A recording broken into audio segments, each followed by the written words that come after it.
Let's settle down here, kids. As you know, your teacher, Mrs. Helmsley, had to take off some time to deal with a little sickness she came down with around April 15th. Some kind of acute saxophobia or something. Anyway, my name is Tyler. Mr. Tyler. Tyler. Mr. Tyler. I'm going to be with you until she makes bail. Until she gets well. Well, let's take a look at what she left for you to do here. Let's see. Literature, huh? Othello? What's a stupid board game have to do with literature? Well, none of this makes any sense. I don't know. Let's learn about something you can really use. Something like, let's say, compressed air safety, huh? Yeah. Yeah, compressed air safety. All right. Hey. All right. You're staying after class there, Sergeant Spitball. When I was in school, I wouldn't have dared shoot one of these things at a teacher. This thing didn't even leave a mark. You should be ashamed of yourself. Compressed air. All right. Now, who can tell me what compressed air is used for? Okay, well, there are two kinds of compressed air. One that's breathable and one that's used for work, such as running pneumatic tools. Let's watch a film I brought that will show you both uses.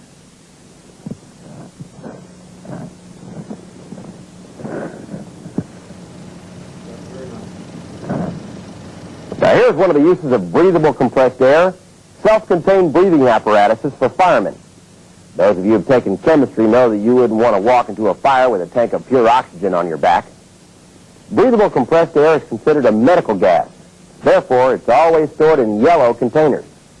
Non-breathable compressed air is used in the workplace for such things as powering pneumatic tools. Yeah. Ah, the sweet sound of compressed air-powered tools.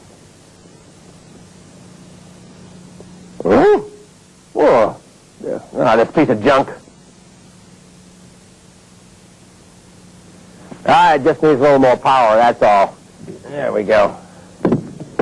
Always have a backup plan, that's what I say. Now, take a look at some of these slides about storing compressed air cylinders. Well, I teach this projector a thing or two.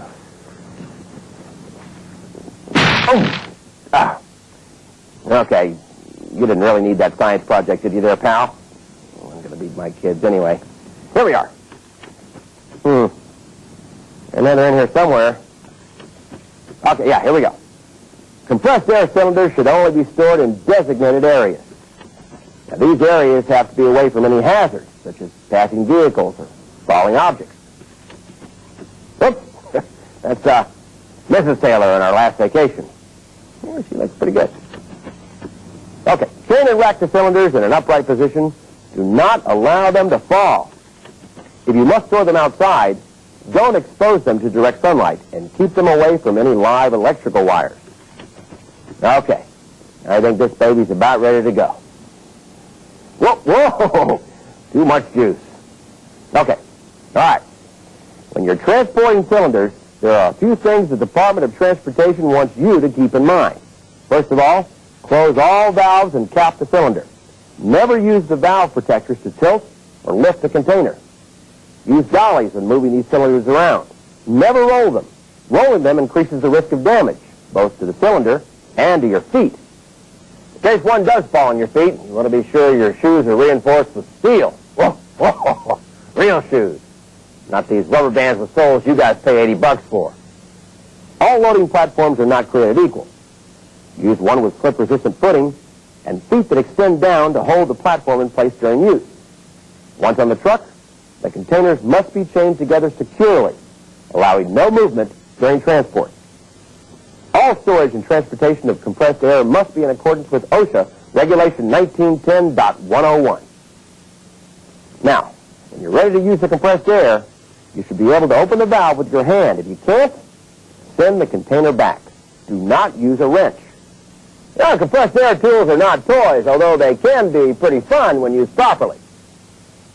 Never point a compressed air valve at someone, even if you're just joking around. The air could catch something and shoot it at your coworker at a high speed, causing injury. If you're close enough, the air alone could even break the skin. When the cylinder is empty, close the valve, remove the regulator, and mark the tank empty. It should then go to the designated refill station. Visually inspect the tanks with each use. Check for any loose fittings around the valve and look over its structural integrity. Compressed air tanks are supposed to be refurbished and approved every 10 years.